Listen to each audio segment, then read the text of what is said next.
ఎంతమంది తెలుసు? కానీ యువత ఖరాబ్ అవుతుంది. అడ్వర్టైజ్మెంట్ వల్ల, యాడ్స్ చేయడం వల్ల యువత ఖరాబ్ అవుతుంది. 8వ తరగతి స్టూడెంట్ ఖరాబ్ అవుతారు. 9వ తరగతి స్టూడెంట్, 8వ తరగతి ఏమో ఎవరైనా సరే ప్రతి ఒక్క పర్సన్ గుట్కలు కానీ సిగరెట్ కానీ పీడ్చుకుంటారు. గుట్టలు బయట పొగలుగుతున్నారు. దేనివల్ల ఇది? అడ్వర్టైజ్ వల్ల. ఎందుకంటే ఇమ్మల గుట్కా తెలుసా? దానికి ఒక హీరో వచ్చి అడ్వర్టైజ్మెంట్ లా నటిస్తుందా రియల్ గా చేసుకుంటుందా మనకు తెలియాలి. అంతేనా కదా? అయితే ఏం చేశాడు ఆయన వచ్చంటే ఇట్లా మన ముంగలు నిలబడి ఇట్లా పొట్టలు ఇప్పి నోట ఇట్లా పోసుకుంటాడు. పోసుకోవాలి ఏమైతుంది? వస్తాయి కండలు. వస్తాయా కాదా? ఈ కండలను చూసి యువత ఏం చేస్తుందంటే ఆయనకున్న ప్యాన్ 7వ తరగతి కావచ్చు, 8వ తరగతి కావచ్చు, చిన్న పిల్లలు ఆయన ఏమైతుందంటే పక్కగా ఉన్నాడు. మా హీరో గుట్కే వేసుకోవాలని కండలు పెరిగినాయి, ఇంతలా కండలైనాయి, మంచి యాక్టివ్ అయిందని ఈయన ఏం చేస్తున్నాడు? ఈయన అదే పని చేస్తున్నాడు. అది పేరెంట్స్ తెలిసి బిడ్డ గుట్టలు తినద్దురా, అవి తింటే పాడైపోతావు, చచ్చిపోతావు అంటే ఎవరు చెప్పినా మనకి చచ్చిపోతారని? ఎవరు చెప్పింది నీకు? మా హీరో చచ్చిపోలే, మా హీరో చచ్చిపోతే నేను చచ్చిపోతాను. అంతేనా కాదు? దీనివల్ల యువత చాలా ఖరాబ్ అవుతుంది. గుట్టలు వేసుకోవాలని నిజంగా వేసుకోవాలని కండలు పెట్టారు సార్. 24/7 గుట్టలు నోట్లకి వెళ్ళి ఉంచని పర్సన్ ఉన్నారు మన ముంగల. ఆ అడ్వర్టైజ్మెంట్ ఇచ్చే పర్సన్ ఎట్లా ఉండో 24/7 గుట్ట నోట్లకి వెళ్ళి ఉంచని పర్సన్ ఎట్లా ఉండో ఒకసారి ఊహించుకోండి. కట్టెప్పులో లాగా కనిపిస్తాడు. అంతేనే కదా? ఇదంతా ఎక్కడంటే హ్యాక్స్ వల్ల. వాళ్ళు ఏం చేస్తున్నారంటే డబ్బు కోసం నటిస్తున్నారు ప్రోడక్ట్ గురించి. అది మన వాడుకొని మన ఆరోగ్యం పాడు చేసుకుంటున్నారు. అంతేనా కాదు? వీళ్ళు నటించిన జనాలు అంటే టీవీ ఛానల్ కావాలి, పేపర్ స్టేట్మెంట్ గిట్ట కావాలి. అంతేనా కాదు? వీళ్ళు మొత్తం ఇక్కడ ఉన్న ప్రోడక్ట్ ఏది వాడరు, అక్కడ ఉన్న ప్రోడక్ట్ గురించి ఎక్స్ప్లెయిన్ చేసుకుంటా జనాల్లో బాగా ప్రేమ చేసినందుకు నువ్వు ఒక 100 రూపాయలు పెట్టి కొంటే అలాగే 30 రూపాయలు కంపెనీ వాళ్ళు తీసుకొని మధ్యలో 70 రూపాయలు ఉంటే వీళ్ళందరికీ వస్తుంది. ఇది బయట ట్రెడిషనల్ మార్కెటింగ్ లో. నిజమా కాదా? ఒక్కసారి అర్థం. ఇది ఎప్పటి నుంచి నడుస్తుంది సార్? ఇది ఎప్పటి నుంచి నడుస్తుంది? తాత ముత్తాతల నుంచి నడుస్తుంది. అంతేనా కాదా? అదే ఇక్కడ పోయే 70 రూపీస్ మన దగ్గర ఎట్లుంటుంది అంటే నీ దగ్గరకు వచ్చిన platform direct sale network marketing. నేను ఎస్టేట్ గురించి చెప్తలేను. డైరెక్ట్ సేలింగ్ నెట్వర్క్ మార్కెటింగ్ 21లో పార్లమెంట్ లో ఒక రాజీ పథకం గిట్ట ఇవ్వడం జరిగింది. మనం ఒక్కసారి చూడండి, గవర్నమెంట్ నుంచి ఇన్ని అప్రూవల్ వస్తుంది అంటే కంపెనీ ముందుకు వెళ్తారా ఎంకపోతుందా ఆలోచించండి. ఇంకా ఇప్పుడు ఆలోచించవలసిన ప్రసక్తే లేదు సార్. ఇక్కడ 32 సర్టిఫికెట్లు ఉన్నాయి. గవర్నమెంట్ డైరెక్ట్ సేలింగ్ మనకు 13 సర్టిఫికెట్లు. ఒక్కసారి గైడ్ లైన్స్ ఇవ్వడం జరిగింది. చూడండి, గూగుల్ ఓపెన్ చేసి చూడండి, మీకు ఇవన్నీ కనిపిస్తాయి మనకు క్లియర్ కట్ గా.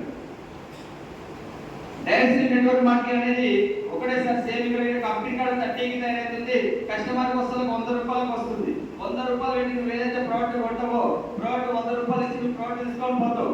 సేమ్ అక్కడికి 100 రూపాయలు ఇచ్చి ప్రోడక్ట్ తీసుకొని పోతుంది. సేమ్ ఇక్కడికి 100 రూపాయలు ఇచ్చి తీసుకోపోతున్నావు. ఈ 100 రూపాయలకి వెళ్ళి కంపెనీ 30 రూపాయలు తీసుకుంటుంది. ఎంత తీసుకుంటుంది? 30 రూపాయలు తీసుకుంటుంది. మధ్యలో ఎంత మిగులుతుంది సార్? 70 రూపాయలు మిగులుతుంది. ఇక్కడ ఎంత మిగులుతుంది? 70% మిగులుతుంది. ఈ 70% వీళ్ళందరికీ వస్తుంది, కొన్ని కోట్లు వస్తుంది కంపెనీలో. అంతేనే కాదు? మరి ఇక్కడ మనం ఏం చేస్తుందంటే ఇక్కడ పైన లక్షలు తీసుకుంటున్నారు సార్లు, మీకు లక్షలు ఇచ్చాడు, మరి మీ కంపెనీ లాస్ కాదా అని చెప్తున్నా లేదా? మరి ఇక్కడ కోట్లు ఇస్తుంది ఇక్కడ వీళ్ళకు. మరి ఈ కంపెనీకి లాస్ కావాల్సిన అమౌంట్ అక్కడ తీసుకుంటున్నాయి ఆల్రెడీ. మన కంపెనీ మ్యానుఫ్యాక్చర్ కాడ ఎంతైతే ఖర్చు అవుతుందో ఆ ఖర్చు కావాల్సిన బడ్జెట్ ఆల్రెడీ ముందే తీసేసుకుంటుంది. కంపెనీ లాస్ అవుతుందా సార్? లాస్ అవుతుందా? పడిపోతుందా? పోతుందా? ఒక్కసారి అర్థం చేసుకోండి. ఇక్కడ 70% ఇది ఎవరిదంటే ఎవరిది? నాదే. అంతేనే కాదు? ఇక్కడ 70% ఎవరిదంటే అది నాదే. అంతేనే కాదు? నేను కొనడం వల్ల ఇంతమంది బతుకుతారు. ఇక్కడ నేను కొంటున్నా ఈ 70 రూపీస్ మధ్యలో ఉంటుంది. మరి 70% ఎక్కడ ఉంటుంది సార్ అంటే ఇప్పుడు నా దగ్గర కిలోవాడు ఉండడు, మధ్యలో కూడా ఉండడు. నువ్వు ఏం చేయాలంటే నా దగ్గర కొన్ని ప్రోడక్ట్లు ఉన్నాయి, నువ్వు ఒక ఆధార్ కార్డు ఐడి ప్రూఫ్ ఇస్తే నీకు ఐడి నెంబర్ ఫ్రీగా ఇస్తా. ఆధార్ కార్డు అయినా సరే, ఏదైనా సరే, డ్రైవింగ్ లైసెన్స్ అయినా సరే, ఓటర్ అయినా సరే, ఏదైనా నెంబరు ఫ్రీగా ఇస్తా. నీకు ఇచ్చిన ఐడి నెంబర్ మీద నీకు కావాల్సిన ప్రోడక్ట్ ఎంత కొంటావో నీ ఇష్టం, ఏం కొంటావో నీ ఇష్టం. ఇది కొనుక్కో ఖచ్చితంగా నేను చెప్తలేదు. ఖచ్చితంగా ఒక 3000 రూపాయలు పెట్టి సరుకులు కొనుక్కోమని నేను చెప్తలేదు. చెప్తుందా? లేదు. ఎంత కొంటావు నీ ఇష్టం, అది ఏం తీసుకుంటావు అది నీ ఇష్టమే. మరి ఇక్కడ ఇస్తున్న ప్రోడక్ట్ నీకు అవసరం వచ్చేదా అవసరం కాదా? నీకు అవసరం వచ్చింది, నీకు నచ్చిందే తీసుకోమని చెప్తున్నాను. అంతేనే కాదు. ఇక్కడ నీ ఇష్టం వచ్చిన తీసుకో. ఎగ్జాంపుల్ ఒక 1000 రూపాయల ప్రోడక్ట్ తీసుకున్నావు అనుకో, నీకు 200 రూపాయలు డిస్కౌంట్ ఇస్తా. నీకు ఐడి నెంబర్ ఉండడం వల్ల అని చెప్తుంది. 200 డిస్కౌంట్ ఇచ్చినాక 100 రూపాయల ఫ్రీ ప్రోడక్ట్ ఇస్తా, ఒక 30 రూపాయలు క్యాష్ బ్యాక్ ఇస్తా పత్తాకి అని చెప్తుంది. నీకు సరుకులు 1000 రూపాయల సరుకులు కొంటే 200 డిస్కౌంట్ వస్తుంది, 100 రూపాయల ఫ్రీ ప్రోడక్ట్ వస్తుంది, 30 రూపాయలు క్యాష్ బ్యాక్ ఇస్తుంది. అంటే నీకు ఎంత బెనిఫిట్ వచ్చింది? 300 100 30 330 రూపాయల బెనిఫిట్ నీకు వచ్చింది. వచ్చిందా లేదా?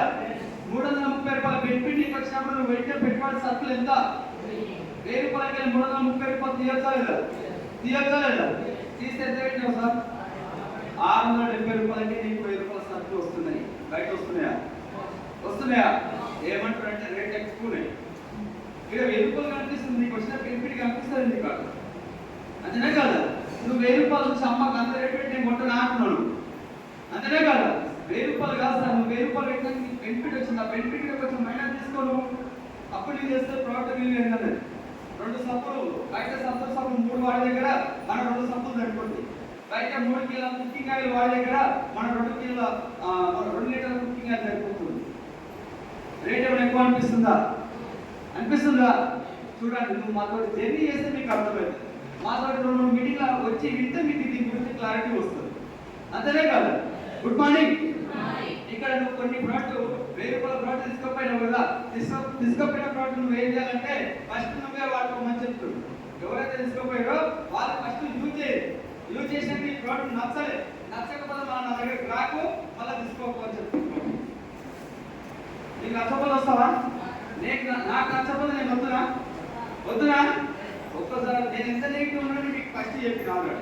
అంతేనే కాదు. మన నాలాంటి -% ఇక్కడ ప్రోడక్ట్ నచ్చిందంటే ప్రోడక్ట్ క్వాలిటీ మీదనే పనిచేస్తుంది కంపెనీ.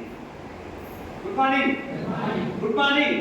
నీకు నచ్చకపోతే నా దగ్గరికి రాకు, నా సబ్బు తీసుకపోయి నువ్వు వాడుకున్నావు కదా, దురదగానే ఇన్ఫెక్షన్ ఏమైనా వచ్చింది అనుకో, నా సబ్బు నాకు తెచ్చిచ్చేసి నీకు జరిగిన ప్రాబ్లం చెప్పు, నీ పైసలు నీకు రిటర్న్ చేయడానికి ఆల్రెడీ నేను రిటర్న్ పాలసీ రాసిస్తున్నా. బయట ఉన్నాయా రిటర్న్ పాలసీ? ఫినాన్స్ కంపెనీ దొరుకుతుంది సార్, రైస్ బడాయిలు దొరుకుతుంది.